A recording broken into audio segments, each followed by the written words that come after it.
With less than 2 days to Saturday's governorship and state assembly elections. We will be looking at this and more, but in the meantime, let me introduce our guests at this time. Babachide Kolade Otitoju, it's good to see you again.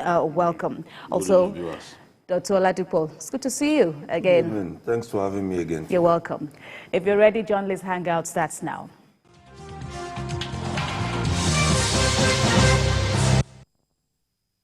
So first off, let's begin in Benue State, where the state government has raised an alarm over continued killings by herdsmen. The state government says it has recorded more than 5,000 deaths from 2015 to March 2023, at least this time in March. March is not yet over, but so far. In addition to about 2 million of internally displaced persons in the state, it also recorded more than 3,000 new displacements following renewed attacks in parts of the state. And TVC News' Mayowa Okwato tells us more. Benue State has recorded over 1,000 deaths in 2015, more than 800 deaths in 2016, 43 deaths in 2017. This figure is given by the Executive Secretary of the State Emergency Management Agency when it discloses that out of the 23 local government areas of the state, 18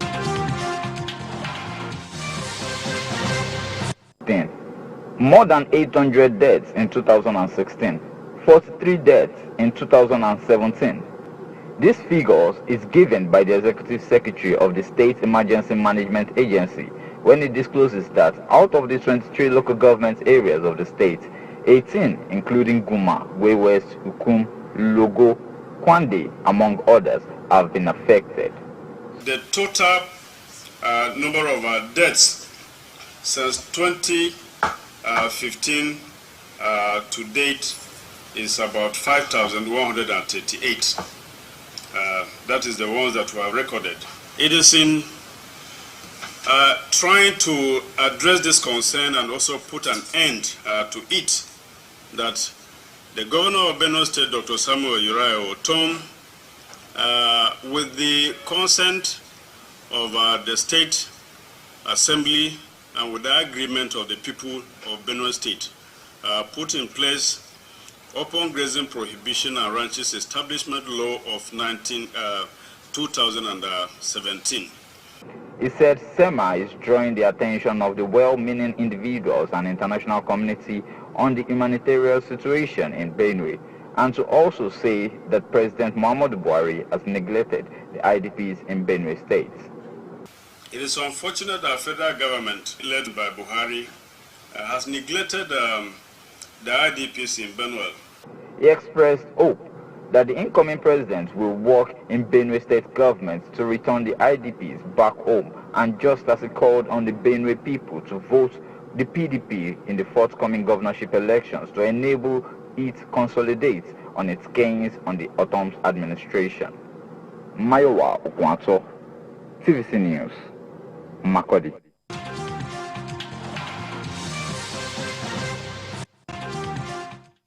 That's the first thrust of our discussions as we open up, talking about the range of these issues on Journalist Hangout Thursday edition. BKO, what do you make about these numbers of deaths attributed to herdsmen attacks in Benue State? Yes, it's been a big problem for some time. And first and foremost, if you have a population of 7.5 million people, and you have more than 2 million IDPs. It's a tragedy. It's a tragedy. More than 2 million IDPs, and whereas you have the population is just 7.5 million. It makes absolutely no sense for us to allow this to continue. It's only in Konshisha, Ushongo, Vandekia, Oju, and Obi. Those are the only local governments that are not affected by herdsmen killings. Local governments like Guma, Logo, that are reputed to be one of the most fertile in our country, they are constantly under attack. constantly under attack. The local government of the governor, Guma, many people have fled their homes.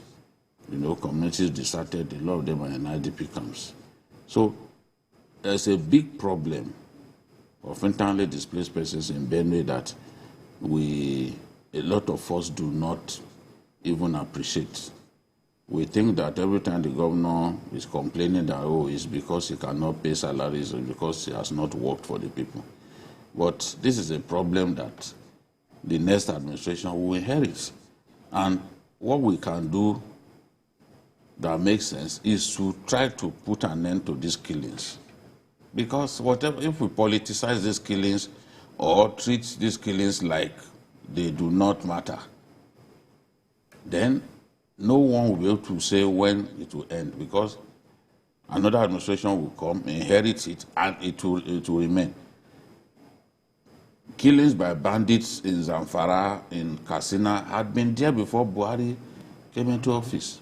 But because we did not take the right steps to put an end to these killings, Buhari will leave office and killings by bandits will continue, because we are even still reading about fresh killings and all that. Just as we are reading about fresh killings by herdsmen in Benue. In the past, it was suggested that, oh, it's their own people who are killing people, not even herdsmen. But any decent and thinking person will know that that is not true. You know? But there's nothing we do not politicize in our country. So I am really worried. If you look at the figures for summer 2015, for example, 1,177, that's quite high. Then 2021. Trickle down. 2021, 2,131. You cannot say, for example, this year now, just 3 months, we have already witnessed more than 100 killings. It means that if care is not taken, things will really escalate. So I think that the government at the center has to do a lot to put an end to the nonsense that is going on. All right, let me quickly have your reaction to it. What do you think would be the cause, and where do we go from here? It's all about economic factor, the economic factors involved. As we've all known, the herdsmen want to push their cows into people's farms. And like BKO said in passing, when you look at that's not central, the food basket of the nation. I remember those days when I go to Abuja or travel on that road, we look forward to their mangoes, big ones, quite huge.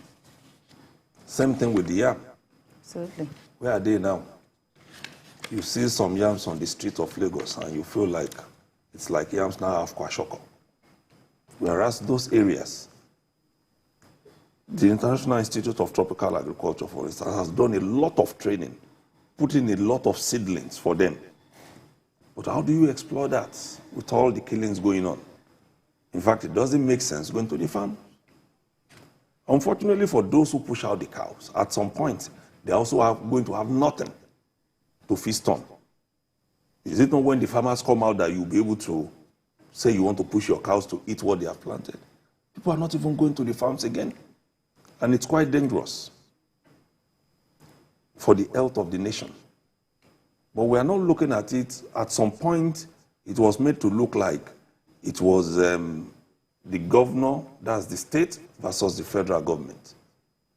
That's, at that point, I asked myself, must we get to this point before we resolve this issue? Because when we are going to get a backlash, it's going to be serious. Along that belt, you also have Nasarawa, you have Plateau. Right. And we are losing, you go into Taraba, which places that produce good food for the country.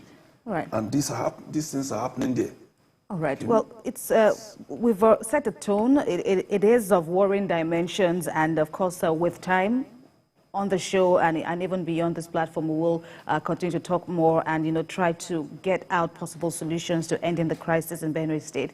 But moving on now, due to time now, let's move on to quickly see in Kwara State, where it's largely rated among the most hardworking governors in Nigeria, and that's talking about Governor Abdul Rahman Abdul Razak of Kwara State, who is said to have delivered dividends of democracy to his people in the last 4 years, more than previous administrations.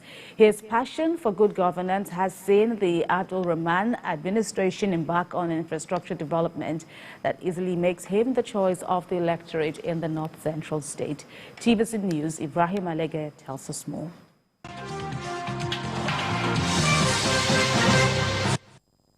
What had eluded Kwara for the past 16 years of previous government is said to be what the Abdulrahman Abdulrazak's administration has delivered in less than 4 years.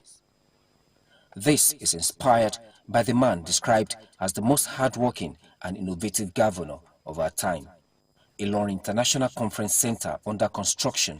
This is a 2-in-1 hospitality facility that will be the best of its kind in central Nigeria, making Kwara a go-to place for tourism, resorts and conferencing in Nigeria. Malam Abdulrahman Abdulrazak is a compassionate, humane, visionary administrator, a God-sent leader that has the best interests of his people at heart. Ilorin Visual Arts Center under construction to be the first purpose-built contemporary film and art institute in West Africa and the second Dolby certified production studio in the region. Innovation is what is driving us today, and that's why the governor will continue to remain the best governor Kwara has ever seen in modern democratic times. Ilorin Innovation Hub under construction to transform Kwara into a self-sustainable state via innovation and technology. He has proven to us that what we used to say when we were kids, like the youths are the leaders of tomorrow. So I think we should return this governor to come back and continue this good work and raise the bar of governance beyond what has been done in the first term, so that Kwara will move to the required destination. Kwara State Garment Factory completed, one of the legacy economic projects of the Abdulrahman Abdulrazak's administration to employ 2,000 workers directly to make Kwara a hub for garment production. This is to make the state benefit from the African Growth and Opportunity Act, AGOA, of the United States, as well as other economic benefits. Malam Abdulrahman Abdulrazak is the best thing that has happened in the history of Kwara State. Abdulrahman Abdulrazak has done greatly well for the youth to bring us up and mentor us, not by the virtue of taking us around as thugs, but actually he has given us the opportunity of serving in one capacity or the other. Babatunde Ideagma flyover bridge under construction, one of the major projects of the administration designed to ease the age-long heavy traffic along the University of Ilorin Road and the adjoining residential areas. He's the one that has made my work so easy for me. He's the one that is making me do things that is impacting positively on the lives of people. So it's not about me, it's about the man that put me there and says he wants me to do it and he wants to succeed doing it. I would say this administration is meant for the new generation. And I can also categorically say that Malam Abdulrahman Razak is having this success with the support of the Ninth Assembly. The ongoing flower garden redevelopment is designed to compete with any recreational center in the world with facilities for children and adults, birthdays, swimming pool, book club, restaurants, citizenry who can visit the garden for leisure purposes. Today I am a woman. I do not know anybody at the helm of power, but I am here today not just as a young lady, but as a woman. A woman is a lover of youth. In the history of Nigeria, we've never had it this good with any government. It was the first to appoint 56.6% of women in its cabinet. Totally, Kwara has been transformed from what it used to be. If you want to rate the administration, for me, the most important thing is that he is a man whose policies and programs have had their highest impact in the lives of our people. Ibrahim Alige, TVC News, Ilorin.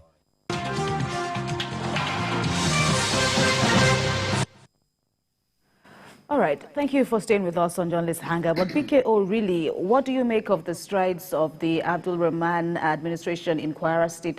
Do you think he has a good chance in being re-elected? Oh, of course. He has a very good chance. Yes, from Kwara Central, where it comes from, a good number of the candidates, the big candidates, as the candidate of NNPP, candidate of SDP, you know, they are from that Kwara Central youth, and that is the most densely populated part of the state. But this governor has worked for people across the state to the point that you cannot say that because other big parties, apart from the PDP, that their own candidate is from Kwara North.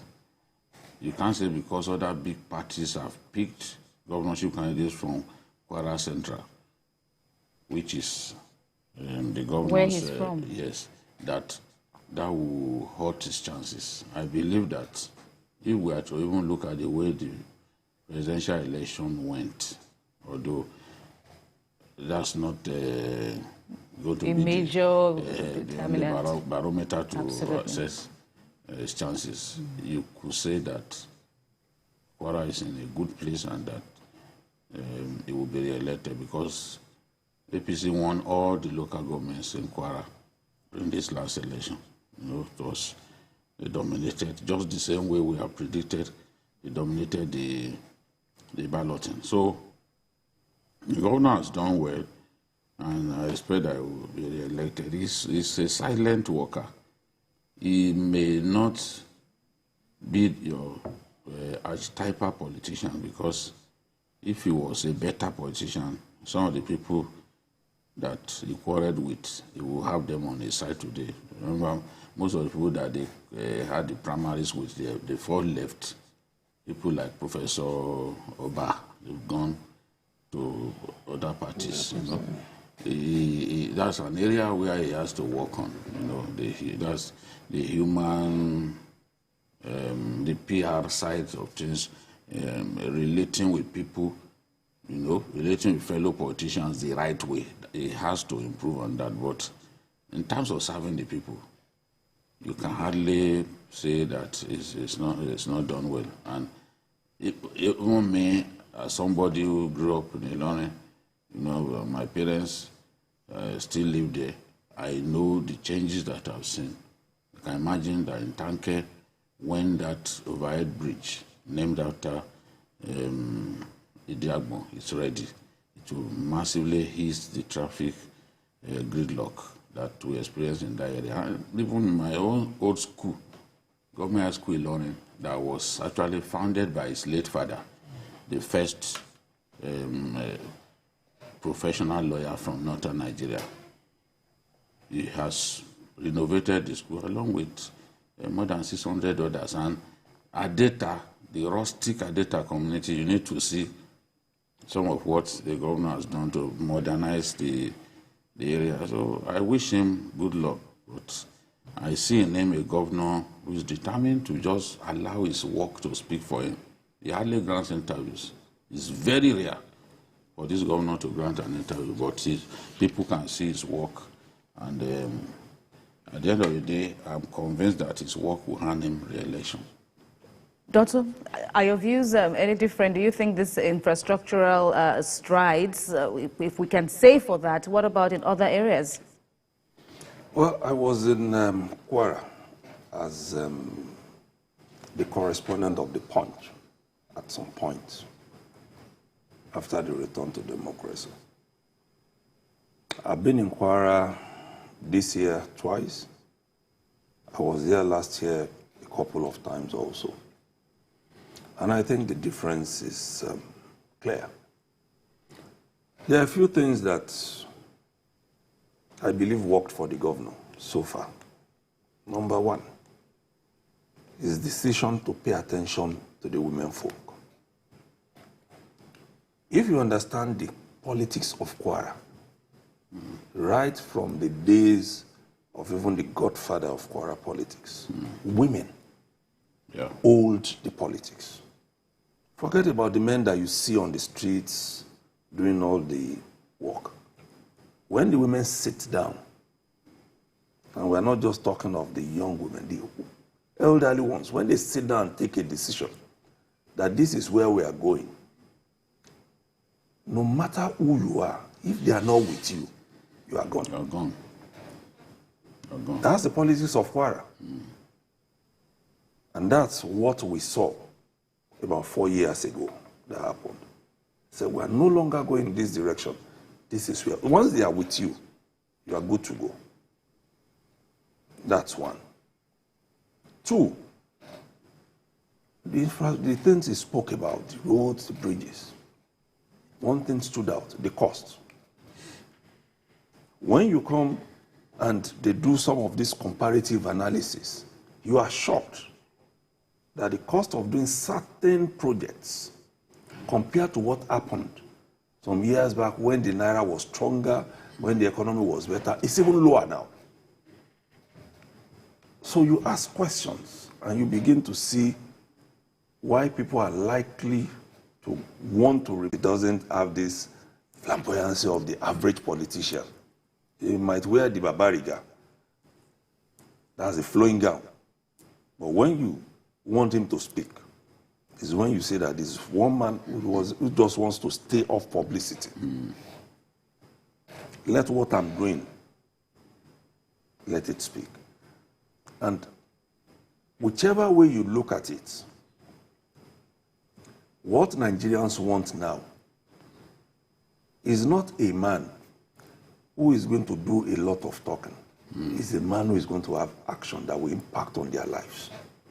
So that when transportation is stable, unlike other places where you have things just going haywire. Ilorin is not an expensive place. It's not an expensive place. Even now. Taxes, that's now. the cheapest I've seen in our country. You know, yes, it would have. It has gone up, but I was just this afternoon. I was talking with my daughter, who is a student investor, and he said, "See, when we students even talk about these things in terms of what it costs, we know that what has happened in terms of movement of transport fare, you can't." She knows a lot of mathematics, so I don't want to go into all this language. That you cannot do any analysis of saying you want to compare to what has happened in other places, even states that are closer to them. And a lot of things are going on. So, but like BKO said, I would have wished that the auto get him, even alone on its own, would have remained intact. But it has not. And that tells of a man who wants to see things done in a somewhat perfect manner. A fellow governor was telling me that he doesn't, that AAA doesn't give money and all that, that even they are concerned. But you know, it's just someone who believes that, well, this is what is right and you go ahead and do it. And we've seen now in today's politics that money is not everything.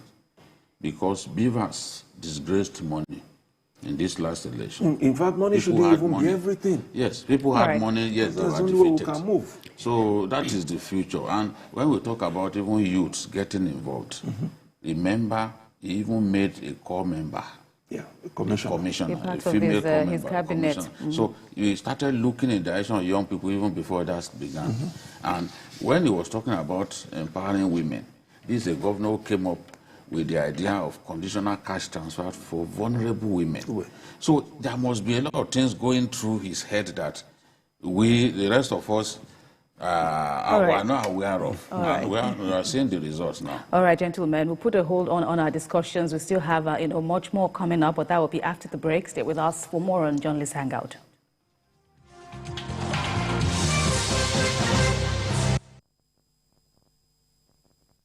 Hello, Mr. Infrastructure, Mr. Incident Commander, Eku COVID, a gentleman of unparalleled humility.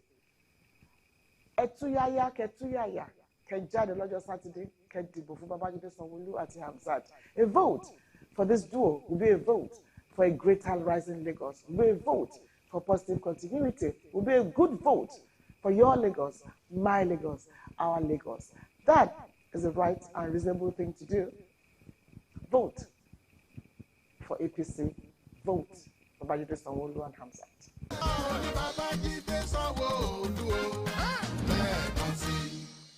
My brother, my sister, do you know that winning an election is not only about getting the majority vote? For that your candidate to be declared winner of the election, he or she must secure 25% of the vote in 2/3 of all states plus the FCT to be president, and 25% of the vote in 2/3 of all local governments of a state to be governor. This is constitutional, and every presidential candidate has had to pass this threshold.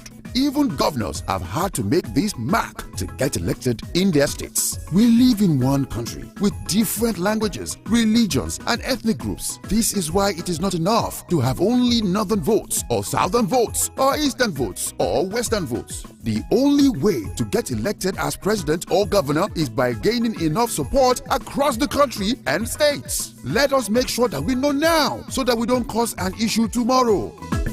This message is brought to you by the Center for Democracy and Development, CDD, with support from the Foreign, Commonwealth and Development Office, FCDO. All I need to say about the second River Niger Bridge, 21 years ago, as I came onto this throne, it will normally take you 3 to 4 hours to cross the bridge. I mean, if you are going to Lagos, you spent almost half your time on the bridge, and you were stuck on the bridge before you came across from Asaba this morning. Now, could you imagine how the people of Onitsha and Asaba have endured such a situation for over 25, 30 years? This is reality. We cannot overestimate the importance of the second River Niger Bridge. To express appreciation to our President, Muhammad Buhari, for being the vehicle for the execution of this monumental project.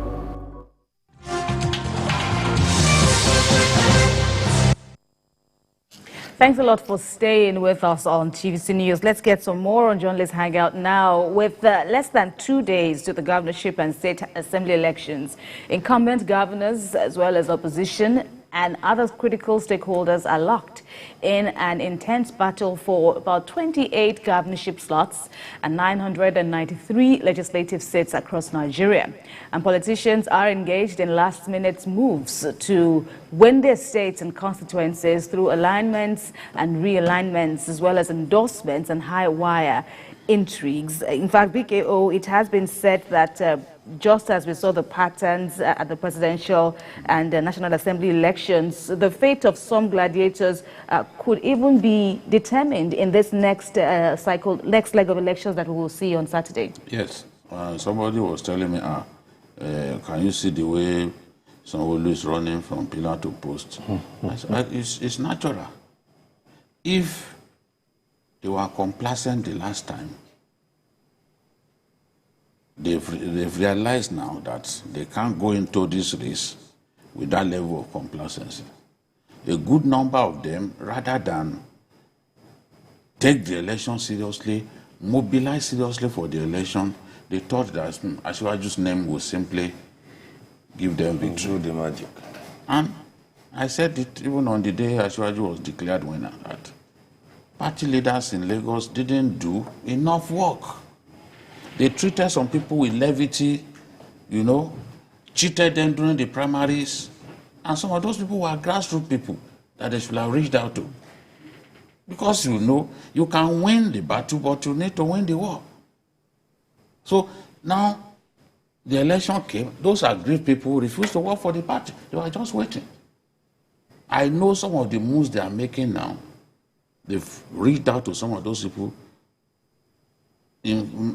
leading to big people calling such people directly. You've seen people like Obanikoro being brought in to say, help us reconcile with certain individuals. These were things they should have done before, which they didn't do. Now those guys have begun to work for them, and that will impact positively in terms of the shape that the election will take. Now, Beavers has shown that you can't simply rig elections like before again. Forget what people are saying. This is the most transparent election that I've seen since 1999. Somebody said, Jide, stop saying this. People will hate you. They will say, let them hate me. I'm not in competition for popularity. I have nothing to prove anymore. In my profession, I have nothing to prove anymore. So if people will hate me for saying the truth, so be it. So be it. The way it is now, governors are kneeling down for people. They were not doing that before. They are going to places that they ought to have gone in the past. Because they know that they can't rig this election. They can't rig. I said yesterday that I was listening to the governor, I called the governor, and he was in conversation with people, you know, while I was on call with him. And he was saying, you know, this is Beaver's era. You have to go to this place, you have to go to... He was telling them. Oh, from the person that I heard that, I felt like, am I dreaming? He said, this is Beaver's era. You have to go. No, nobody will rig the election for you. You have to go to this place. Go to, yes. That's the situation we find ourselves.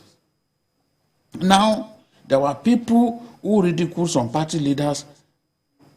They've lost the presidential election that they lost because 20 governors failed to deliver their states in this last presidential election. There are some statistics that we look at. It's not simply, oh, they didn't transmit. Oh, they did. That's just one phase of the thing. The process. Look at other things that happened. Look at the kind of humongous figures that used to come that we just saw. This election, 250,000. This is the first. Rivers used to bring in excess of 1 million. Close to 2 million. Yes. Almost. Now, 250 something. Bono delivered in excess of 1 million the other time. In fact, Governor Zulum had the highest votes in the whole country. This time around 250. Doesn't that tell you that because people cannot manipulate the beavers and bring in people who are not even registered to vote, that the elections are becoming more credible? There are little things, and the white woman, the envoy, has told us this is an election that we should be proud of. But I know when people have made up their minds, even if Jesus Christ comes down to appeal to them, they will not listen. In any case, when Jesus Christ was on earth, the bulk of the people didn't listen to him. So if we were to come back, I know that many people will still not listen. So now, look at Kwara, for example. I expect that with the way the election went, and now the YPP candidate has stepped down for the governor, I expect the governor to win. That looks like a more straightforward thing. We look at a state like Kebbi. Kebbi, I predicted that Kebbi would be lost to PDP. Many people thought I was mad. It happened. Kebbi was lost to the PDP in the presidential election. The same pattern will go on for the governorship. Because the key powerful politicians have moved from APC into the PDP. So there are some, look at Gombe. If they do not resolve this, the conflict between the governor and the former governor, Danjuma Goje, the party will lose. It's as simple as that. Look at Nasarawa, there is fire on the mountain. SDP produced 2 senators. Unprecedented. All of these problems arose from the primaries. When you make it difficult for people to achieve their aim of participating in the primaries, and you allow them to leave the party, to join other parties, that decision can hurt you. We are seeing it in some of those places where the APC is struggling now. This is the sort of thing that happens. Indeed. And look at Lagos, for example, now. Our reporter there who has been, monitoring the campaigns of the APC, for instance, now, gave reports about how they had gone to Alimosho. And if you saw the patterns of voting at in the February elections, Alimosho that had the numbers, unfortunately, was lost. It's the a Labour country on Party, its the Labour own. Party got that, absolutely. It's a But country on its own. speak to, the positives of this new wave that we are seeing now. How healthy and its impact, how healthy is it for you and its impact on our own democracy? I think it's good that we are saying what we are saying now. What we have always canvassed for is that the saying, power belongs to the people, should become a reality in Nigeria. What we have seen, like Biko said, was that some people were taken for granted, including in Lagos. Yes. I can say it with all conviction that rather than prepare for 2023 election, it was taken for granted. Lagos key people were preparing for 2027, post Babangida Sanwo-Olu. That was what they were doing because they believe it was a done It's a done deal. And if they did not pay for it in the presidential election, if all the elections had been conducted in one day, APC would have been out of power by now. Yes, absolutely. That's what would have happened. And like Biko said, there are two issues now. One is the beavers. We've seen very clearly, Osun election has shown us that if you manipulate in a way that it can be proven, your election will be thrown out. That you had people who did not go through beavers to vote, the election will be thrown out. By voting. By voting. Even if it's one vote. One. Absolutely. They'll cancel One. it. It will be cancelled.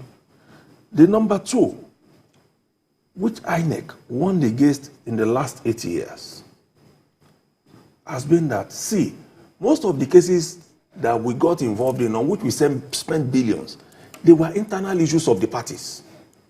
They only dragged in INEC into it, which happens to be the primaries. Once you don't allow internal democracy within those parties, and you don't have the capacity of certain politicians that we know in this country to resolve issues after the primaries, you are going to get what you are getting now. Look at a lot of states where people are falling out, where the governors have lost control. You go back and see those were issues that came from the primaries. All right, let me put you on hold. We have our very first caller, Hundu from Makurdi in Benue State. Thank you for joining us. Carry on, please. Yes, so good evening, already, sir. Well done. Thank you. Yes, good evening, Babajide. Good evening. Well done, sir. Yes, my name is Hundu, all the way from Makurdi. Yes, Babajide, you are a man that speaks with me at all times. You are a man that Nigerians love so much. Forget about those who have contrary views about you. And you are ready to speak the truth, even if others are not comfortable with it. And we appreciate it. And anytime you talk about Benue State, you speak about it 100%. You see, when you were talking about the issue of APC being strong in Zone A and B, I was just watching you. Because in Zone C, it has been difficult for APC to penetrate. And that is exactly the truth. They're talking about the crisis, headers and farmers crisis. It has hurt the PPP so much that most of the outfits that you see, in Makurdi Primary School, they are as a result of the crisis emanating from the herdsmen and farmers crisis.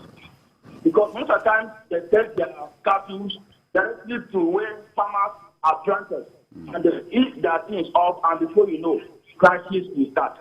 Then one of the things that the work of the president-elect told the IDP was that the president-elect will ensure that those people who are in radical camps, they will return to their places.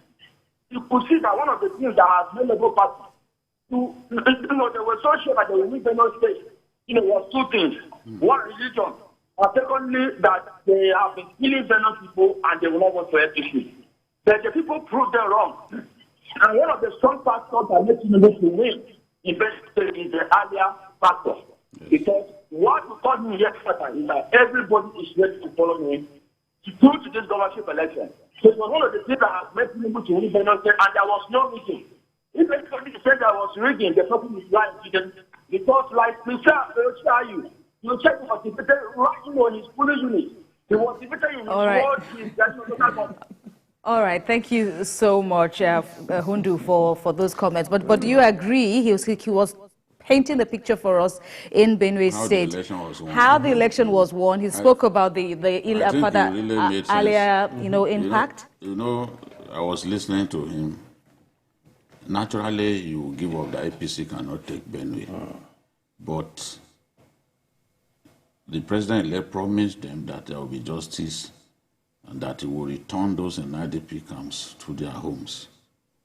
And I think they believed him, and that made a big difference. And then he talked about Ascent earlier. The impact of the APC candidate. It's a movement in Mm. Benue State right now. That's how I described him. Yeah, it's a movement. And while it is true that Zone C, APC has struggled for years to penetrate Zone C, it's a fortress for the PDP. He also admitted that. That's where people like David Mark, the rest of them came from, Abba Moro, they've always won there. But I said earlier, it's a movement in Benue, and the truth is, as long as it's on the ballot, if you could work for Asiwaju and Asiwaju won the election, you can imagine what will happen if it's on the ballot. Right. So, this thing, people saying rigging, you can see the way he said there was no rigging. And I've not had a single person raise a finger in Benue to say, they rigged us out. The work of the protest, we know where the protests are coming from. So I still have faith in this process. Praying that INEC will be able to circumvent the attacks. Well, we had 29.1 cyber attacks during the 5 days of the election alone. So I hope that INEC will be able to circumvent those attacks and be able to transmit real time. Because in my view, whoever is popular will win. This transmission is just a bonus. Whoever is popular will still get to win the election. So, all right. We'll bring you much more on Journalist Hangout this Thursday edition, but that will be after the break. Please stay with us.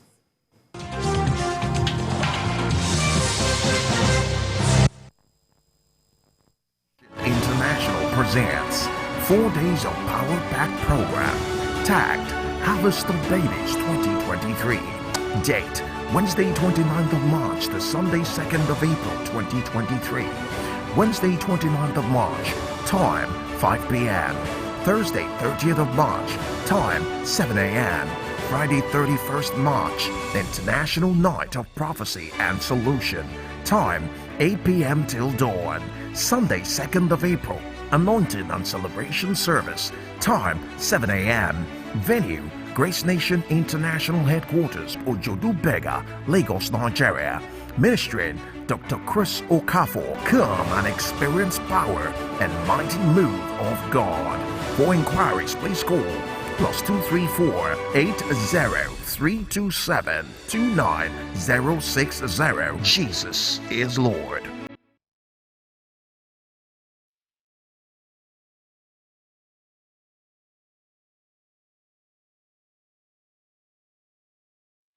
This is the man the hearts of Nasarawa beats for. A man who has continued to live on his promises. A man that has affected the lives of his people, irrespective of tribe or religion.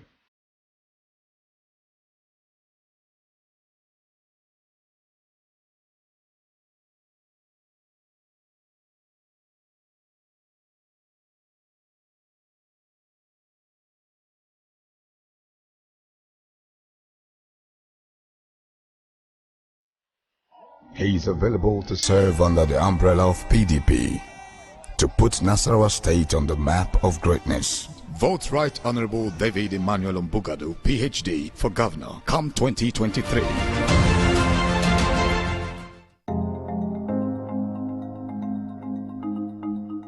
Another important milestone of this administration is the infrastructure development of the Abuja Light Rail.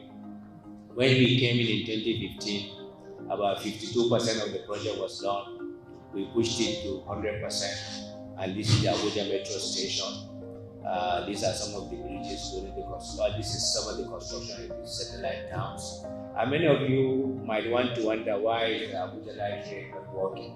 It's not working now because of COVID-19. We had to stop the operation, but this is something that will be up and doing by the grace of God within the next. Well, obviously, before we leave, a number of stations have been completed, 12 of them, and about 5 of them, the roads are under construction. This message is brought to you from the Federal Ministry of Information and Culture.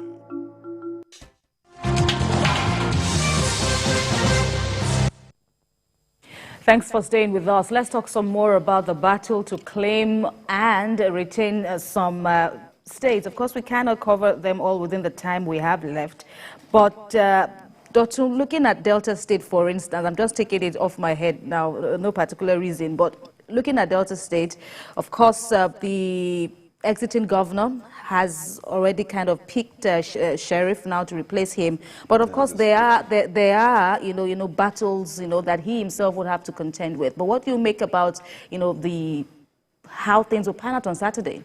Well, like we said in the case of some other states, after that presidential election, people have gone back to the drawing board. They are looking at the errors they committed.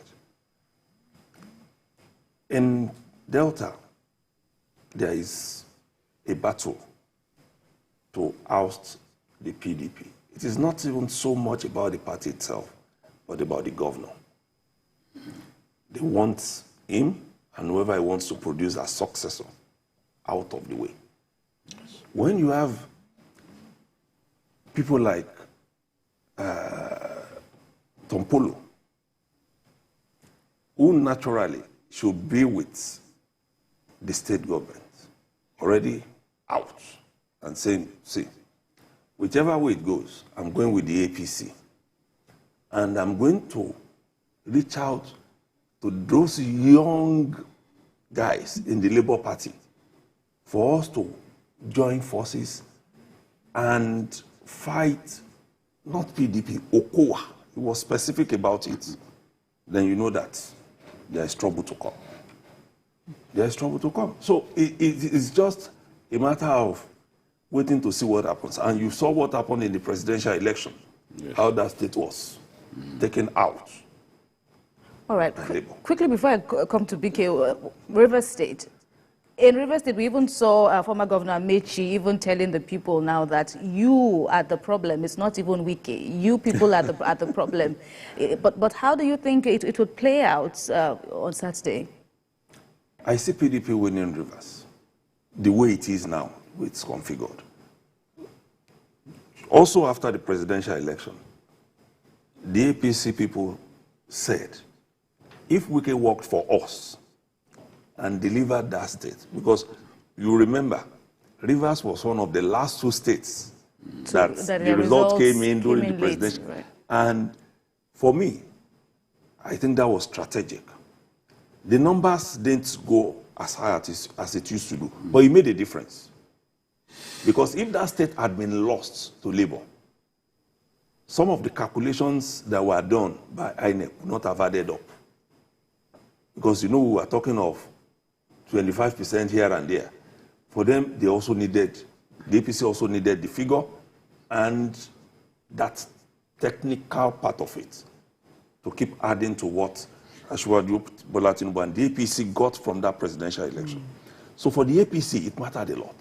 That's why quickly the leadership of APC in that state disowned their own candidate, Onyeko, and said, we are going with the PDP. So how it's now going to happen that what Rotimi Amici is saying to the people will matter, I'm confused. I'm very confused. I don't think that will count in the end. I'm not sure. BKO, in the South now, Delta, Rivers State, of course, there were a lot of unprecedented dynamics in Rivers State, for example. But on Saturday, is it a clear-cut victory, or how do you see the patterns playing out on Saturday? Rivers has a very thick obedient population. And how I know they've not got the structures, but they have the population. They will give Wike a lot of problems. A lot of the complaints that we've had about this election were from Lagos and Rivers, largely. A lot of those making this noise that there is rigging, they are talking about just 2 states. They are not pointing out anything happening in the southeast or anywhere else. So all eyes will be, they are very determined that they will win Rivers. Wike is also very determined to install his own person. That is Sim. So, and of course we have, for the SDP candidates, Magnus Abbey. So it's looking like, Magnus Abbey, yes, for the presidency, he supported Ashwaju, but he wants to be governor. Magnus Abbey is likely to hurt the APC chances because Toyeko is on the ballot, whether APC. So PDP still has a good chance because they have all the local government chairmen, they have the people, the foot soldiers, they are more organized than any other party in the state. So that's an edge, that's an advantage. But we cannot discountenance the power of Labour Party because that is a state where they have a good presence. Would the same be said for Delta? Delta, just as he said, the PDP is in trouble in Delta. The PDP is in trouble.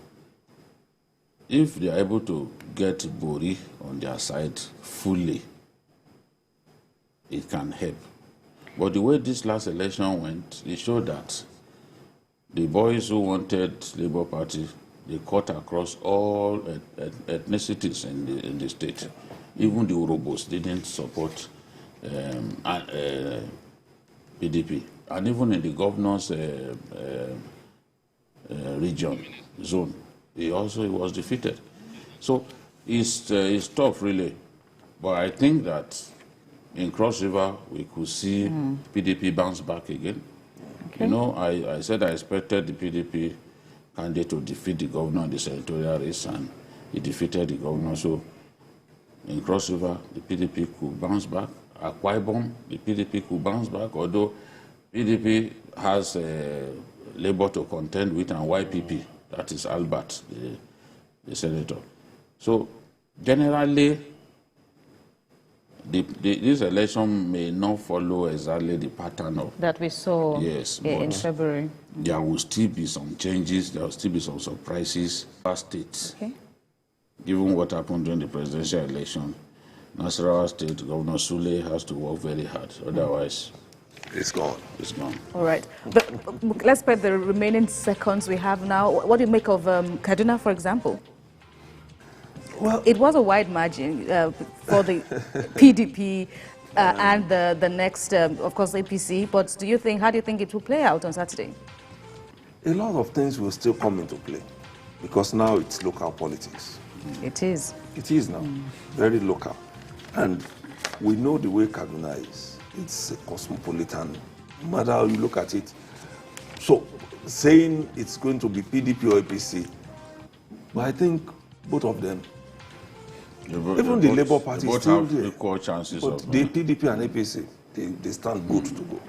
All right. Of course, so much to talk about. The time is indeed limited. Of course, Saturday is almost here, and we will continue to monitor all the happenings right here. So keep a date with us on TVC. We'll bring you minute-by-minute accounts of how the elections are going across the country. From all of us here, we say a big thank you very much for watching Journalist Hangout. Don't forget to join us again on Friday for another episode of the program. Time remains 5 p.m. and you can watch the repeat broadcast of this episode tonight at 11 p.m. We're also on YouTube at youtube.com/TVC News Nigeria.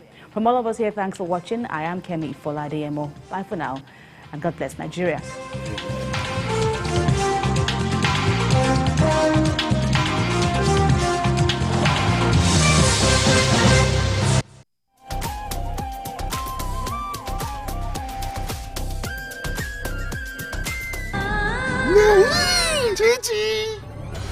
Ovi, you and see what every time? Wetin happen? Abeg put it for Africa Magic, yo. E get one better new series for showcase. Wale, you dey play? We no get that channel. Africa Magic Showcase? Why don't we then step up and get boosted, Sir John? Time to step up and enjoy top entertainment. Yes, guys. We step up and get boosted.